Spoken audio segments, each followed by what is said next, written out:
Let's discuss the I sounds.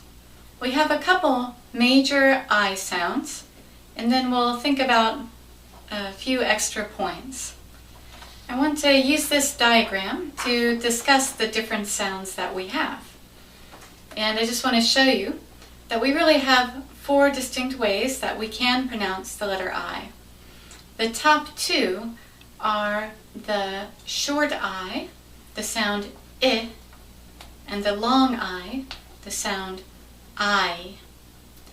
So overall, when Americans see the letter I in a word, we automatically think it will be either I or I. Often we can see that it will be an I sound if there's an extra letter or a more complex spelling. But overall, as with our vowels in general, we really have to learn which one word by word because of our exceptions. Let's practice these words with the I sounds, the short I, and the long I. Repeat. Fiscal, glitch, internal,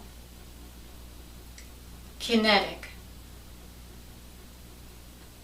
light, wire, heighten or heighten, buyer's guide, hype. Okay, so those are our 2 major sounds.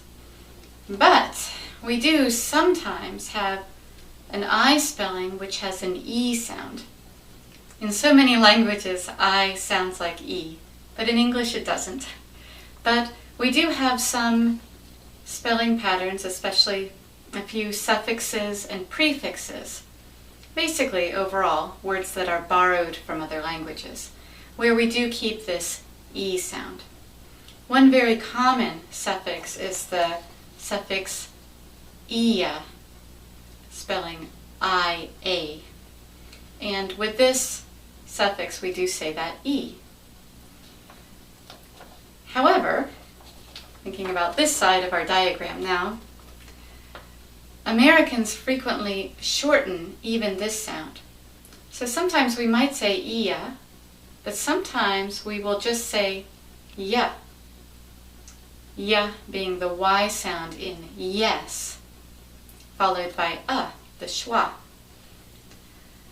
Basically, it's a subtle difference, but we're reducing iya to a single syllable, ya. Let's practice these words in the bottom part of our diagram. Criteria, insomnia, magazine,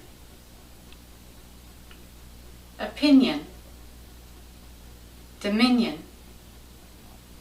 California, Virginia. Okay, so let me do just a couple additional points on these sounds. Our 2 major sounds are really I and I. And I want to bring up a few things. With the sound I, if you're used to I sounding like E, it's a good idea to think of I being close to the schwa sound, because these 2 sounds are very similar in nature. If you try to get it close to you will probably get the sound about right.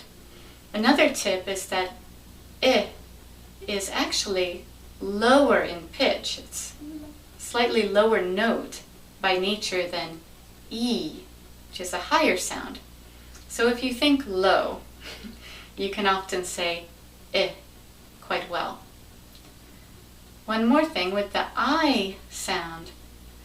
I, we often don't learn it this way, but technically it is a diphthong, a double vowel, like the diphthongs oi and ow. Really, I sounds like E, and it is important to hit that E sound at the end when you say words like time, You have to go I, time. Okay, that completes this lesson on our I sounds.